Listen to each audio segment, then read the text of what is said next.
샬롬 샬롬 샬롬 샬롬. 하나님 사랑합니다. 여러분 주 안에서 사랑합니다. 말라기 2장 10절에서 17절까지 우리 함께 합독했습니다. 결혼의 언약을 회복하라 라는 제목으로 우리 함께 은혜를 나누도록 하죠. 우리는 한 아버지를 가지지 아니하였느냐. 10절에 이렇게 시작하죠. 하나님께서 지으신 바가 아니냐. 어찌하여 우리 각 사람이 자기 형제에게 거짓을 행하여 우리 조상들의 언약을 욕되게 하느냐. 그리고 14절에 보니까 너희는 이르기를 어찌 됨이니까 하는도다. 이는 너와 내가 어려서 맞이한 아내 사이에 야훼께서 증인이 되시기 때문이라. 그는 내 짝이요 너와 서약한 아내로 내가 그에게 거짓을 행하였도다. 이렇게 시작이 됩니다.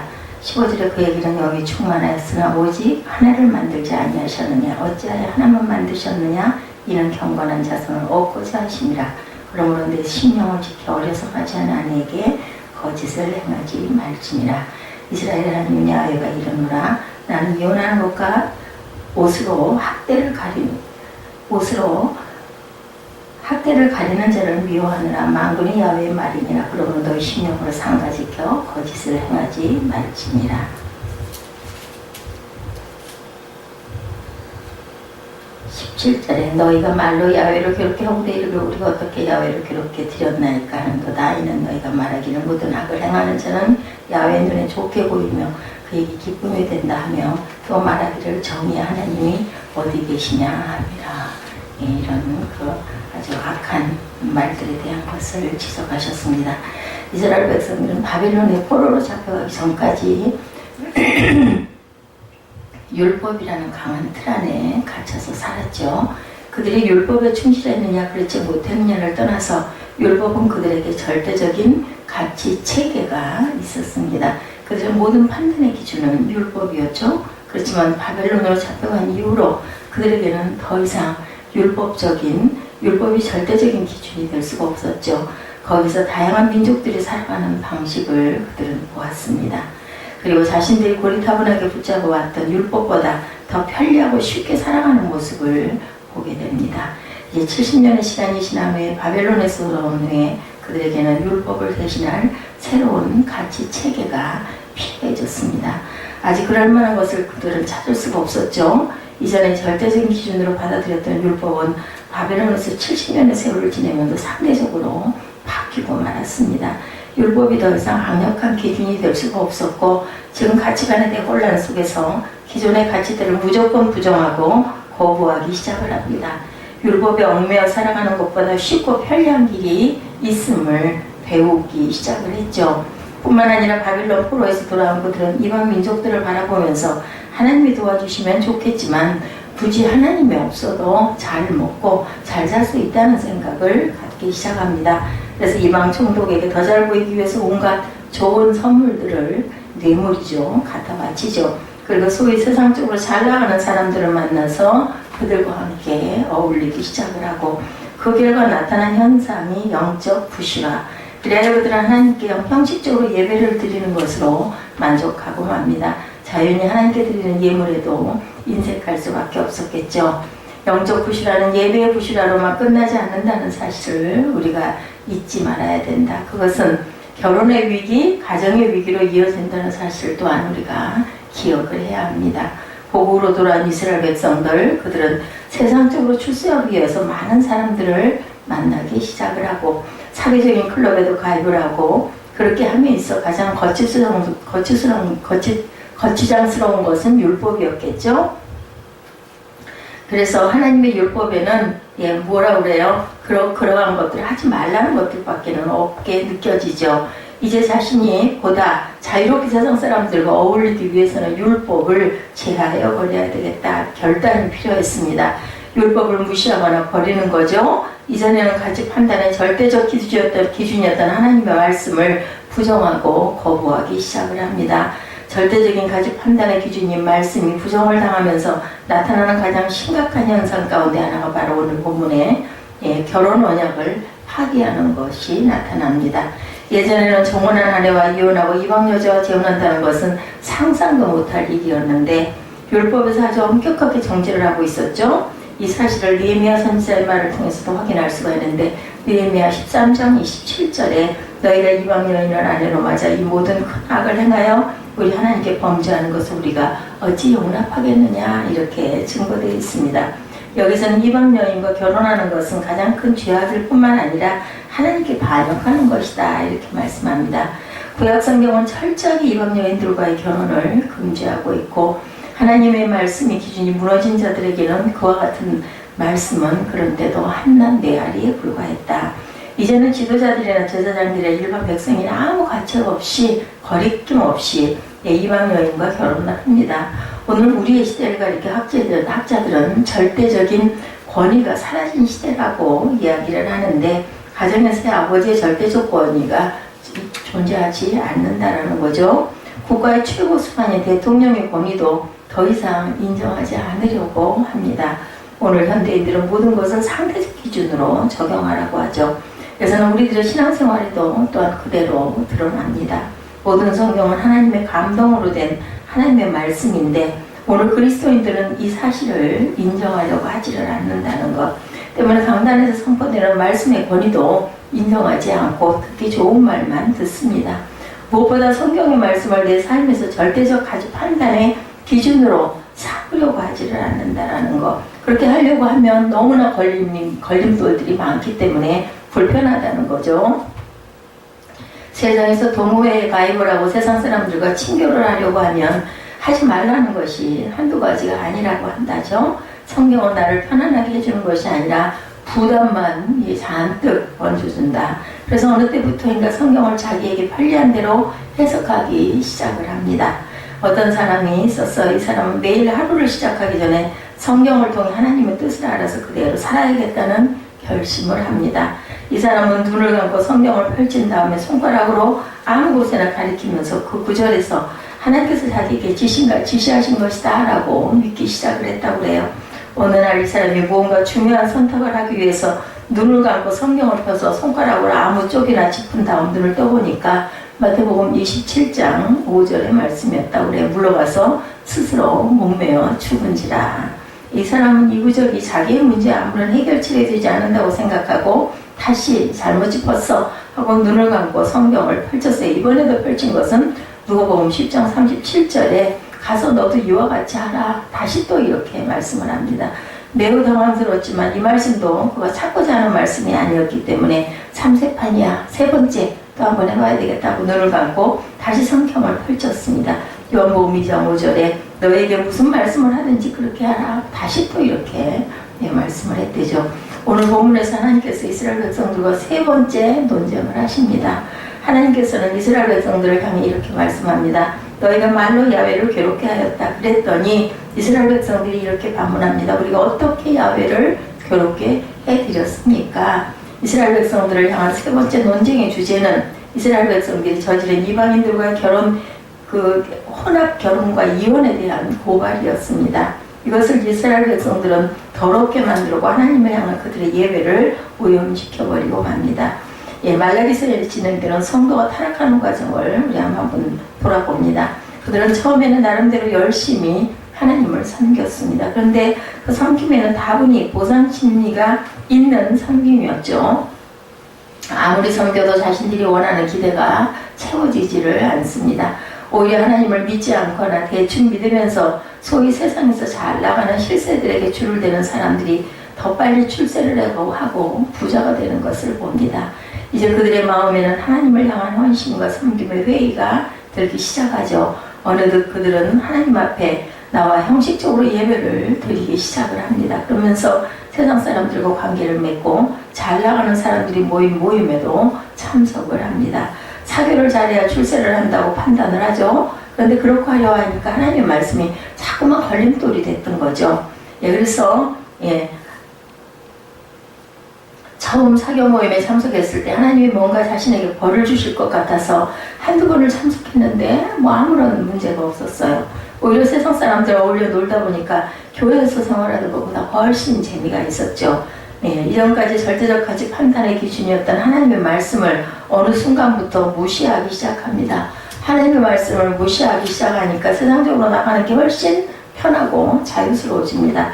그러다가 사교 모임에서 이런저런 이성들을 만나면서 성적 유혹에 그만 빠져버리게 됩니다. 결혼계약이 깨어지는 심각한 위기에 직면을 하죠. 이것이 지금까지 말라기서의 요지입니다. 말라기 시대의 타락한 모습으로 오늘 타락한 그리스도인들의 모습으로 우리가 대입을 해보죠. 예, 말라기 선지자는 본문 10절에서 먼저 결혼의 바른 기준을 제시합니다. 우리는 한 아버지를 가지지 아니하였느냐? 하나님께서 지으신 바가 아니냐? 어찌하여 우리 각 사람이 자기 형제에게 거짓을 행하여 우리 조상들의 언약을 욕되게 하느냐? 여기서 말라기는 한 아버지와 하나님이라는 두 개의 병행하는 단어를 사용하고 있습니다. 특별히 여기서 숫자 하나를 강조하는 것은 이스라엘 백성들의 존재가 하나의 근원, 곧 하나님과의 언약에서 비록되었다는 것을 강조하기 위함이었겠죠. 그래서 이스라엘 백성들은 결혼을 통해서 거룩한 믿음의 가정을 세워가야 했습니다. 그러기 위해서 그들은 이방 여인과 결혼을 해서는 안 되었죠. 왜냐하면 이방 여인들은 너무 음란해서 도저히 경건한 믿음의 가정을 세워갈 수가 없었기 때문이고, 바벨론 포로에서 돌아온 이스라엘 백성들은 경제적인 어려움에 직면해야만 했기 때문에 그것을 극복하기 위한 방안으로 하나님을 의지하기보다는 또한 다시 실용주의를 선택을 합니다. 그래서 이방인들로 구성된 무역조합이나 사업연합에 가입을 해서 경제적인 이익을 추구하려고 하죠. 예, 그런 가운데 그들은 굳이 유다 여인들과만 결혼할 필요가 뭐가 있겠느냐라는 생각을 하게 됩니다. 바벨론에서 다른 민족들과 어울려 살다 보니까 이방 여인들 중에도 아름답고 싹싹하고 그리고 지혜로운 여인들이 너무나 많았다. 굳이 이스라엘 여인만을 고집해야 할 이유를 찾지 못했다는 거죠. 근데 사교 모임에서 만난 이방 여인은 에스라인은 너무나 씩씩합니다. 너무나 매력적입니다. 천사도 이런 천사가 없어요. 그래서 그들은 이미 청혼한 이스라엘의 아내를 버리고 이방 여인들과 결혼을 합니다. 오늘 성경에서 이 사실을 놓고 11절에 말씀하죠. 유다는 야훼께서 사랑하시는 그 성결을 욕되게 하여 이스라엘의 한 아내를 버리고 이방 여인들과 결혼을 하는 것은 조상들을 욕되게 하는 것뿐만 아니라 더 나아가 하나님을 욕되게 한다는 것이죠. 예, 여기에서 욕되게 하다라는 말은 거룩한 것을 인정하는데 실패했다는 뜻을 갖고 있습니다. 다시 말해서 이스라엘 백성들은 정혼한 아내와 이혼하고 이방 여인과 결혼함으로 하나님의 율법을 무시했을 뿐만 아니라 하나님의 이름과 관련하여 공동체가 신성 모독을 저질렀다라는 의미를 포함하고 있습니다. 성경을 읽어보면 이방 여인들과 결혼이 두드러지게 나타났던 시대가 있었는데 차사 시대였습니다. 그 당시 사람들은 자녀들을 이방인과 결혼시키는 것을 큰 성공으로 생각을 했다고 합니다. 그래서 그들의 영향력을 외국에까지 넓힐 수가 있기 때문에 그래서 아주 좋아했다는 거죠. 사사기 17장 6절에 보면 사사시대의 특징에 대해서 말씀하고 있습니다. 그때는 이스라엘에 왕이 없었으므로 사람마다 자기 소견에 옳은 대로 행하였더라. 이렇게 증거하고 있습니다. 한마디로 말해서 당시 이스라엘 백성들은 모두가 자기 생각에 옳다, 좋다라는 대로 행동했다. 그래서 그들은 세상적으로 출세를 하기 위해서 이방 여인과 정략적인 결혼을 했다라는 거죠. 예, 그렇지만 신실하지 않은 믿음 없는 여인들로 인해서 이스라엘 공동체에서는 하나님의 이름이 모독을 당하게 되기 시작을 합니다. 하나님의 성전이 더럽혀지죠. 실제로 구약시대 이방 여인들이 결혼을 하면 단순히 여인의 몸만 가는 것이 아니라 그가 평생 섬겼던 우상이 함께 따라가죠. 그 대표적인 인물이 바로 솔로몬이죠. 수많은 이방 여인들과 정략 결혼을 합니다. 꿈을 굉장히 많이 뒀죠. 그런데 이방 여인들이 솔로몬과 결혼해서 예루살렘으로 올 때 자신의 몸만 온 것이 아니라 이방 신상들을 가지고 옵니다. 그래서 하나님의 성전이 더럽혀졌고 이스라엘 나라에서 하나님의 이름이 모독을 당하게 됩니다. 그럼에도 불구하고 그들은 이방 여인들과 결혼하는 것을 좋아합니다. 그 이유는 이방 여인들에게는 이스라엘 여인들에게 없는 것이 있었는데 육체적인 아름다움이었다고 합니다. 이스라엘 여인들의 미덕은 성경적인 지혜로 무정하는 데 있었지만 외모는 그렇게 아름답지 않아서 성경을 바로 믿는 것이 그들의 미덕이었는데 이방 여인들은 성경에는 완전히 무지한 반면에 육체적으로는 아주 아름답게 매력적으로 가꾸고 있었다는 거죠. 처음에는 정략적으로 이방인 공주들과 결혼했던 솔로몬도 점차 그들의 아름다움에 빠져들게 됩니다. 그래서 나중에는 보다 적극적으로 이방 여인들을 사랑하기에 이르릅니다. 그리고 결국은 이방 여인들의 마음을 얻기 위해서 이방 여인들의 신앙을 인정해주고 산당까지 지어주고 그리고 그 산당의 제사에도 참석을 하죠. 바벨론에서 돌아온 이스라엘 백성들이 그랬습니다. 그들은 이방 여인들의 육체적인 아름다움을 알게 되면서 이스라엘 여인을 버리고 그 여인들과 이방 여인들과 결혼을 하기 시작을 합니다. 창세기 6장에 성경은 노아의 홍수가 일어난 원인이 하나님의 아들들이 사람의 딸들의 아름다움을 보고 아내로 삼았기 때문이다, 이렇게 말씀하고 있습니다. 여기에서 하나님의 아들들은 하나님을 믿는 경건한 백성들의 자녀를 가리키고, 또한 그 믿지 않는 자들은 뭐라 그래요? 하나님의 아들들이 사람의 딸들, 이것은 하나님을 믿지 않는 그러한 여인들이겠죠. 이처럼 혼인의 순교를 깨버리는 것은 노아 홍수가 일어난 큰 원인 가운데 하나였다. 이것이 무너지면 삶의 다른 부분도 같이 무너지게 된다는 거죠. 그러므로 결혼의 언약이 얼마나 중요한 것인지를 우리가 잊어서는 안 된다. 특히 말라기 선지자는 이스라엘 백성들의 기도가 응답되지 않는 가장 중요한 이유를 두 가지로 지적을 하는데, 그 하나는 하나님 앞에 예배가 무너졌기 때문이다. 그리고 오늘 본문에서 결혼의 언약이 깨어지고 정욕적으로 결혼했다는 사실이 있음을 지적하고 있습니다. 그것이 본문 12절의 말씀인데, 이 일을 행하는 사람에게 속한 자는 깨는 자나 응답하는 자는 물론이요 만군의 야훼께 제사를 드리는 자도 야훼께서 야곱의 장막 가운데 끊어버리리라, 이렇게 말씀을 하셨습니다. 우리들이 중요한 문제는 세상에서 얼마나 행복하게 사는 것이 아니라 얼마나 우리를 하나님이 기뻐하시고 축복하시느냐에 있다는 것을 잊어버리면 안 되겠다. 이스라엘 백성들은 말씀을 저버리고 다른 사람들을 따라가는 것이 잘 사는 길이다, 이렇게 생각을 합니다. 그래서 12절의 말씀에 이스라엘의 지도자들 중에 결혼 언약을 깨뜨리는 자들이 많았고, 그들의 가르침을 받아서 열심을 내던 사람들 중에도 결혼 언약을 깨뜨리는 자들이 많았다. 그런데 하나님은 그런 자들을 향해서 장막을 끊어버리겠다라고 말씀을 하시죠. 야곱의 장막 가운데서 끊어버리시리라. 야곱의 가문에서 그의 후손을 지워버리겠다라는 뜻입니다. 후손의 씨를 없애버리시겠다. 그들은 신앙이 좋다고 알려진 사람들이었지만 결정적인 부분에서 세상을 따라와 버렸습니다. 다른 부분에서 흠잡을 데가 없었지만 결혼에서만큼은 말씀에 순종하지 않고 자기 욕심을 쫓아가 버린 것이다.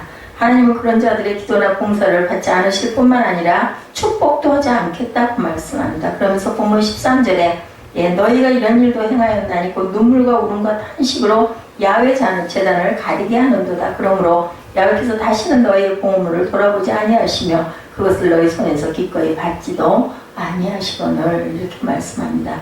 그 당시 이스라엘 백성들은 아주 일찍 정혼을 했습니다.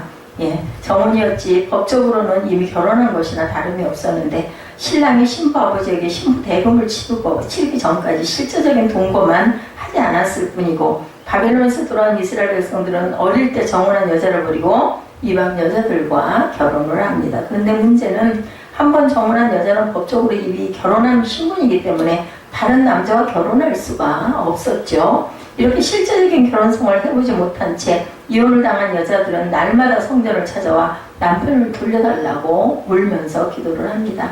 하나님은 그 모습을 참아볼 수가 없다. 이방 여자들은 돈을 주어서 내보내고 어릴 때 정혼한 여자와 다시 결합하라고 말씀을 하시죠. 다시 말해서 하나님 앞에서 결혼을 약속했던 이 여자야말로 하나님이 인정하시는 진정한 아내라는 것입니다. 그렇기 때문에 지금 살고 있는 이방 여자를 내보내고 정혼한 여자가 다시 결합하지 않으면 하나님도 그들과 함께 하시지 않을 것이며 그들을 하나님 앞에서 내쫓으시겠다라고 오늘 본문에 말씀을 하는 거죠. 그러므로 이런 하나님의 말씀을 붙잡고 가정을 거룩하게 지켜나가야 되겠다. 부부간의 도덕을 회복하고 성경에서 가정이 무너진 자는 결코 지도자가 될 수 없다는 사실을 가르치고 있다는 것도 우리가 잊어버리면 안 되겠다. 15절입니다. 그에게는 영이 충만하였으나 오직 하나를 만들지 아니하셨느냐? 어찌하여 하나만 만드셨느냐? 이는 경건한 자손을 얻고자 하심이라. 그러므로 내 심령을 삼가지켜 어려서 맞이한 아내에게 거짓을 행하지 말지니라. 그러니까 하나님께서는 한꺼번에 여러 명을 창조하실 수도 있는 분이었죠. 그렇지만 오직 한 남자만 창조하시고 그 남자로부터 단 한 사람의 여자만을 창조하신 것은 한 남자 한 여자의 관계가 얼마나 중요한 것인지를 가르쳐 주시고, 그것이 바로 짝이라는 의미를 상징합니다. 요즘은 이혼하는 사람이 너무나 많기 때문에 사회적으로도 뭐 별 대단한 문제가 되지는 않습니다. 그러나 하나님 앞에서는 야훼께서 사랑하시는 그 성결을 욕되게 하는 일이 될 것이고, 우리는 천사도 응모하는 아름다운 가정을 만들어 가야 할 책임을 갖고 있는데, 예수 그리스도를 중심에 모시고 그렇게 살아갈 때 그 가정 자체가 성전이 된다라는 것. 그죠? 주님이 그 가운데 거하시면서 성령으로 늘 새롭게 해주십니다. 성령이 함께 하시는 일에 대한 전무함이 진보함이 없죠. 부부관계도 마찬가지입니다. 부부관계가 타락하면 안 되죠. 사람들 서로에 대해서 실망할 일도 많이 생깁니다. 다투는 일도 많이 생깁니다. 미울 때도 많습니다. 그래서 원수가 멀리 있지 않고 가까운 데 있다라고 배우자야겠다는 얘기도 합니다. 사랑하는 마음도 예전처럼 뜨겁지 않을 수가 있습니다. 그때 부부관계에는 위기가 찾아오기도 하죠. 그럴 때라도 우리는 반드시 기억해야 할 것은 부부관계가 타락해서는 안 된다는 것을 꼭 기억해야 되겠다. 부부관계가 늘 새로우려면 여러 부분에 서로가 노력을 열심히 해야 되겠죠. 특별히 신앙적으로 자라가도록 노력해야 될 것이고, 그러기 위해서 부부는 각각 자기만의 성소를 가지고 있어야 되겠고, 부부가 함께 성전을 이루기도 해야 하지만 개인적으로 하나님 앞에 나아가 죄 사함을 받고 성령으로 채움받는 자신만의 골방도 있어야 되겠다. 믿지 않는 사람들의 결혼도 하나님 앞에 신성하죠. 그렇기 때문에 결혼한 모든 사람의 가정을 깨뜨려서는 절대로 안 된다. 그렇지만 믿지 않는 사람들의 부부관계는 계속해서 신선할 수 없기 때문에 항상 위태롭기 마련이다. 기껏해야 여행을 가거나 영화를 보거나 음악회에 가는 것이 고작인데, 그런 것으로는 기분 전환을 할 수 있을지 모르겠지만 궁극적인 원인을 마음을 새롭게 할 수는 없다라는 거죠. 그러므로 예수 그리스도 안에서 서로 하나가 되어야 되겠다. 서로 동면배필이 되어서 믿음 안에서 성장해야 해가야 합니다. 가정은 교회와 더불어 하나님이 우리에게 주신 삶의 두 가지 중요한 기초 단위, 그것은 하나님의 이름을 욕되게 하는 믿음을 저버린 행위였습니다. 지금 말라기 선지자는 이스라엘 백성들이 정절을 저버리고 결혼 상대를 배반했다라고 지적을 합니다. 그러므로 선지자는 이스라엘 백성들이 가증한 일을 행하였다고 책망하고 있죠. 이 말은 하나님께서 지극히 혐오스러워하시고 금지된 행동을 했다는 것입니다. 바벨론에서 돌아온 이스라엘 백성들에게는 두 가지 해야 할 일들이 있었는데, 첫째는 경건한 예배의 회복, 두 번째는 하나님이 기뻐하시는 삶의 원리를 회복하는 것, 이 두 가지였습니다. 그것은 하나님의 말씀에선 경건한 가정을 만들어가는 것이기도 하고, 하나님이 기뻐하시는 건강한 가정을 세워가는 것이 되기도 한다. 우리 하나님은 결코 인색한 분이 아니심을 우리가 기억해야 합니다. 우리 하나님께서 제시하신 바른 원리대로 살기만 하면 어떤 상황에서도 복을 내려주시고, 내 가정이 우리나라가 정말 하나님 앞에 복받기를 원한다면 하나님이 기뻐하시는 원리가 무엇인지를 생각을 해봐야 되겠다. 그것은 바로 하나님을 섬기는 경건한 믿음의 가정을 세워가는 것이다. 하나님께서 세상 만물을 창조하시고 아담을 만드셨죠. 그리고 아담이 혼자 있는 모습이 보기에 좋지 않아 그를 잠들게 하며 갈비뼈를 취하여 하와를 만드십니다. 그리고 하나님께서는 하와를 아담에게로 데리고 오신 후에 당신의 주례로 인류 첫 결혼식을 진행합니다. 하나님께서는 그 결혼식에서 주례사로 이들 부부에게 창세기 2장 24절을 말씀하죠. 이러므로 남자가 부모를 떠나 그의 아내와 합하여 둘이 한 몸을 이룰지로다. 결혼은 하나님 앞에서 절대적인 것이고, 사람들은 결혼의 신성함을 깨뜨리는 것이 얼마나 큰 죄악인지를 모르죠. 사람이 저지르는 가장 무서운 죄악 중에 하나가 바로 자기 욕심 때문에 결혼 언약을 깨뜨리는 것이라는 것.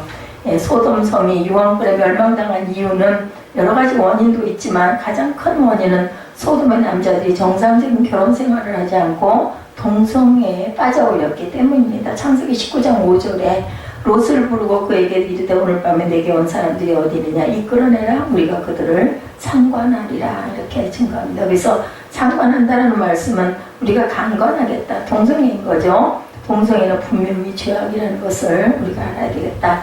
성적 소수자들인 동성애자들이 인권을 보호하고 저들을 사랑해야 되죠. 그러나 동성애는 하나님께서 가장 싫어하시는 죄악이라는 사실을 잊어버려서는 안 됩니다. 하나님께서 세상에 대해 인내하시는 이유는 육체의 정욕을 십자가에 못 박고 그 자신을 거룩하게 지키는 경건한 백성을 얻기 위해서라는 것을 또한 우리가 결코 간과해서는 안 되겠다. 하나님은 수많은 모래 가운데 한 알갱이에 그 작은 알 하나를 찾는 심정으로 경건한 백성들을 찾으십니다. 그리고 그런 사람을 찾았을 때 목자가 이런 양을 찾는 것처럼 크게 기뻐하신다라고 하죠. 사람이 존귀해지려면 성적으로 절대로 추해져서는 안 되겠다.